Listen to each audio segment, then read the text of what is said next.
Hey guys, it is your pal Keith, here again live in the control room at Essex Recording Studios.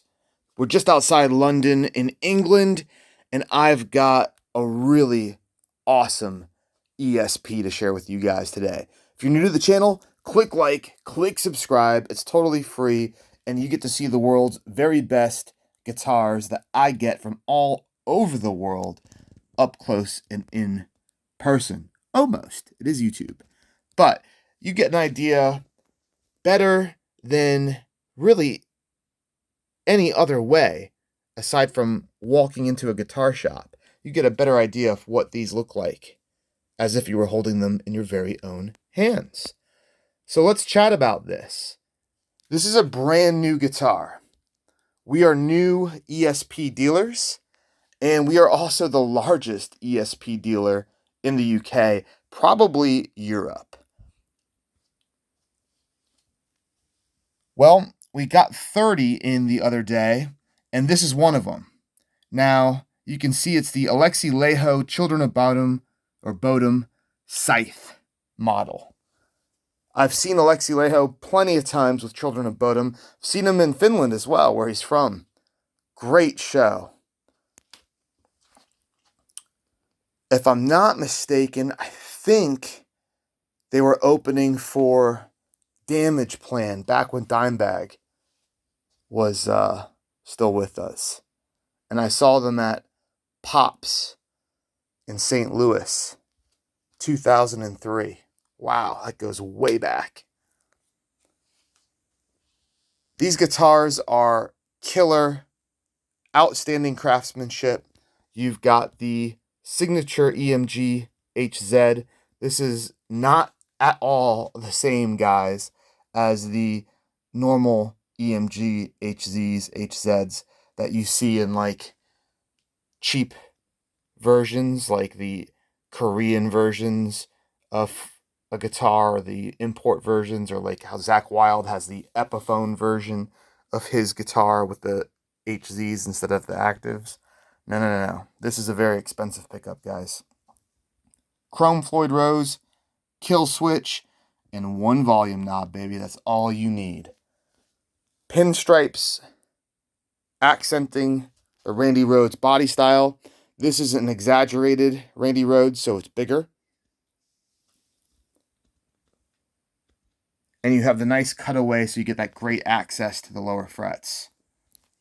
Mother of pearl scythe inlays. That's what the Grim Reaper holds. Way cool. On an ebony fretboard. Just awesome. So, I don't have all of the facts yet. I am investigating. But what it says on the ESP website is that the Artist Signature Series are actually made in the custom shop by hand. Now, I know this says STD. No, Alexi does not have a sexually transmitted disease. That stands for standard. Now, I don't know if that means this is his standard shape. You know, there's no such thing as a standard shop with ESP. I've heard people say, oh, well, it's signed by the production manager. It must be a custom shop manager that would sign a custom one. I don't think that's accurate either, because I've seen these certificates signed by all sorts of people. This one's signed by, the Tokyo address. I've seen them signed by American guys out of California. So, out of the North Hollywood address.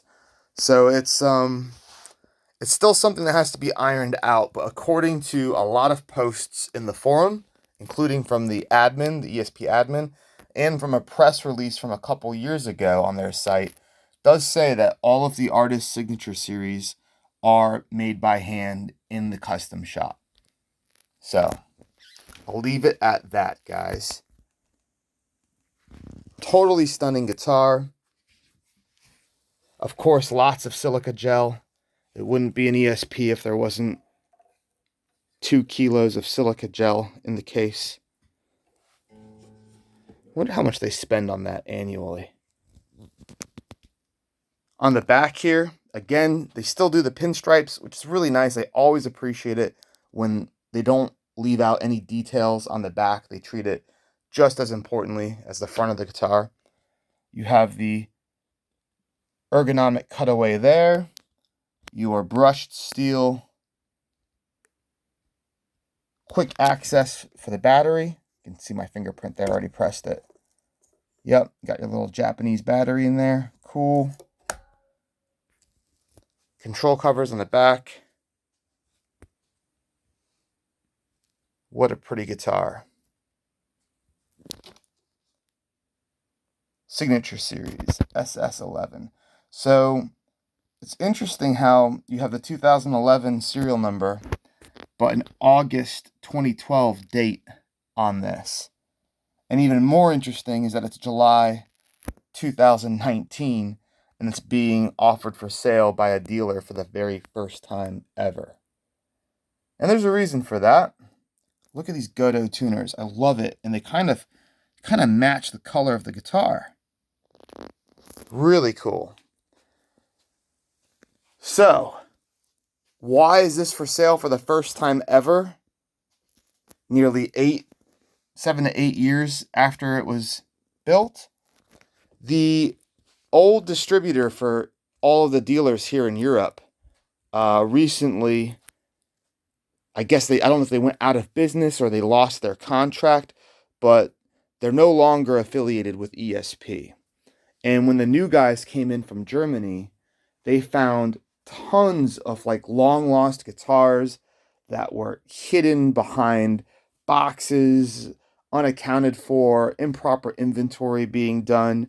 And lo and behold, there was quite a few guitars that nobody realized, like they never sold it to any dealer for years. I mean, one of them I got was 2003. 16 years it's been sitting in a warehouse forgotten about. That's totally crazy. But it happens. So, this is the only brand new model for sale anywhere in the world, guys. And if you want a Japanese ESP today, man, triple the price. And you're waiting a year for it. It's so expensive now. They're very strict about the original handmade ESPs coming out of the Japanese factory. The prices are they're quite high, guys, and the demand is there too. You're gonna wait a year at least to get the guitar. Now the USA ESPs are still very expensive, but more within reach. But this is a Japanese ESP. And if you want one, this is the only new one you're ever going to find, and at this price point as well. The Scythe was a limited series. They don't do it anymore. So it's a very special opportunity, and unfortunately, I cannot go and just order another one for you. Once this one is gone, that's it. Awesome.